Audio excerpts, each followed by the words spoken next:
सेना के अभी तक इस मुठभेड़ में शहीद हो चुके हैं। आनंद, बहुत सारा आर्म्स और एम्यूनिशन लेकर इन्होंने घुसपैठ की है। ये किस इलाके से घुसपैठ की है और बॉर्डर से या सीमा से कितनी दूर है ये डेरा की गली?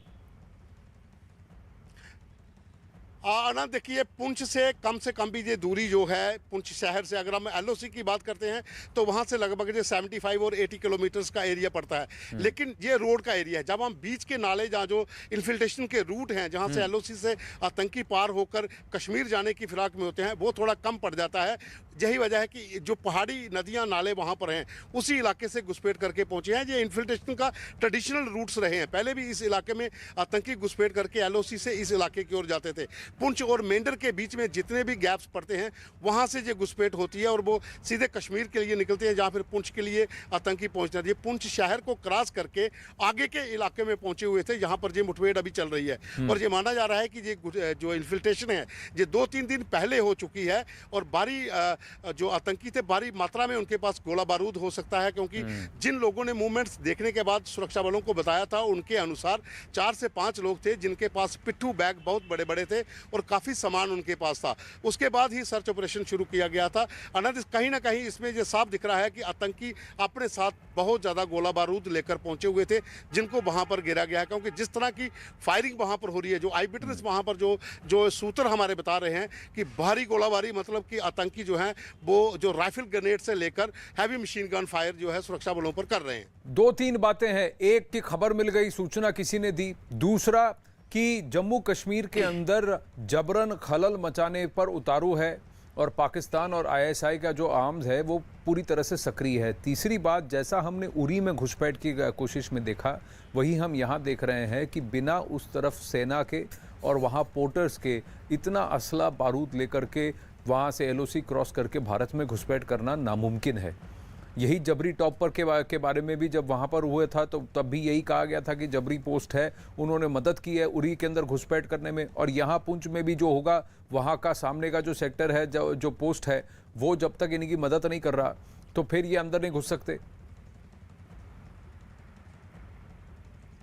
हाँ बिल्कुल आनंद, देखिए जो पुंछ का पीओके का इलाका, जो पुंछ के उस पार का इलाका है, वो मुजफ्फराबाद का, साथ में समानी इलाका जो मेंढर के उस पार तत्तापानी का इलाका पड़ता है। वहाँ पर पाकिस्तानी सेना की जो पोस्ट हैं, पाक रेंजर्स और पाकिस्तानी सेना, वो मिक्स वहाँ पर हैं। और वहीं पर आतंकियों को लॉन्चिंग पैड के ऊपर लाया जाता है और पाकिस्तानी सेना की मदद से इन लोगों की इन्फिल्ट्रेशन करवाई जाती है। और जिस इलाके में ये आतंकी पहले भी, अब आप बात करें तो पिछले 1.5 महीने में पुंछ में इसी इलाके में सेना ने 5 आतंकियों को मार गिराया था। 3 इन्फिल्ट्रेशन की बड़ी कोशिशों को विफल किया था, जिसमें एक आतंकी को एक दिन मारा गया था और 2 आतंकी 2 बार मारे गए थे। तो 1.5 महीने में 3 इन्फिल्ट्रेशन के प्रयास इसी इलाके में, पुंछ के जो चकांदे बाग के इलाके का पूरा इलाका है, वहां से हुए थे। वहां पर 5 आतंकियों को सेना ने मार गिराया था। लेकिन इस बार जो आतंकी निकले हैं, वो सूत्रों को यह कहना है कि ये मेंढर और पुंछ के बीच में जो इलाका एक धरा पड़ता है बीच में, उस इलाके से जो इन्फिल्ट्रेशन हुई है। और पाकिस्तानी सेना की मदद के बिना ये इतनी बड़ी इन्फिल्ट्रेशन नहीं हो सकती। और ऐसा भी माना जा रहा है कि इनके जो लोकल गाइड्स थे, उन्होंने ही इन लोगों को साथ लेकर इतनी दूर पहुंचाया है, क्योंकि बहुत लंबा रास्ता है एलओसी से लेकर बफलियाज तक पहुंचने का, और वहां पहुंचने में समय भी काफी लगता है। जी, तो यहाँ पर अगर लोकल सपोर्ट नहीं होता, ओजीडब्ल्यू नहीं होते, तो वो नहीं आ पाते। उस तरफ अगर पोर्टर और पाकिस्तानी सेना और रेंजर्स की जो है, पाकिस्तानी रेंजर्स की अगर मदद नहीं होती तो फिर वो वहां से घुसपैठ नहीं कर सकते थे। तो ये सारी बातें तो सामने निकल के आई हैं। पवन, बने रहिए हमारे साथ। इससे पहले आज सुरक्षा बलों ने आज सुबह आतंक पर प्रचंड प्रहार करते हुए कायर आतंकियों को करारा जवाब दिया है। न्यूज़ 18 के रिफत अब्दुल्ला की खबर है कि अनंतनाग और बंडीपुरा में सुरक्षा बल ने 2 आतंकियों को मार गिराया। अनंतनाग में 1 आतंकी मारा गया, जबकि गोलीबारी में पुलिस का 1 जवान भी घायल हुआ। तो वहीं बंडीपुरा में भी 1 आतंकी मारा गया है। सुरक्षा बलों ने घाटी में मासूमों की हत्या का बदला लिया है। बंडीपुरा में मारे गए आतंकी के बारे में दावा किया जा रहा है कि 5 अक्टूबर को बंडीपुरा में सिविलियन मोहम्मद शफी की हत्या में भी इसी आतंकवादी का हाथ था।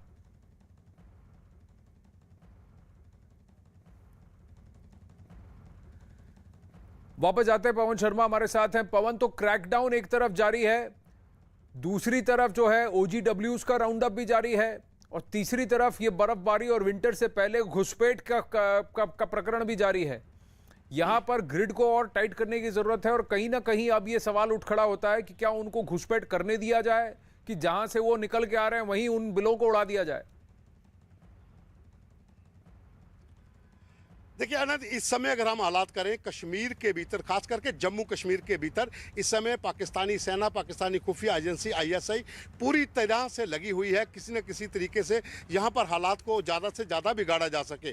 कश्मीर में जो टारगेट किलिंग हुई है, लोगों को चुन चुन कर जो हत्याएं उनकी की गई हैं, उसमें टीआरएफ ने जिम्मेवारी ली थी, लेकिन टीआरएफ के पीछे लश्कर तैयबा है। जैश ए मोहम्मद और हिजबुल मुजाहिदीन और लश्कर तैयबा, तीनों का गठजोड़ इस समय पीओके में है और वहाँ पर जो लॉन्चिंग पैड है वहाँ पर काफ़ी संख्या में आतंकी हैं। और न्यूज़ 18 इंडिया पिछले 2 महीने से लगातार वहां की खबरों को ब्रेक करता आया है कि किस तरह की पाकिस्तान की साजिशें हैं, जो पाकिस्तानी सेना किस तरह से यहां पर खलल डालने की कोशिश कर रही है। हालांकि ग्रिड मजबूत है एलओसी के ऊपर भारतीय सेना का, यही वजह है कि पिछले 1.5 महीने में 3 बड़े इन्फिल्ट्रेशन के प्रयास खाली पुंछ में विफल किए गए और उड़ी में भी एक बड़ा भी इन्फिल्ट्रेशन का प्रयास जो है वो विफल किया गया। वहां पर भी आतंकियों को मारा गया और यहां पर भी मारा गया।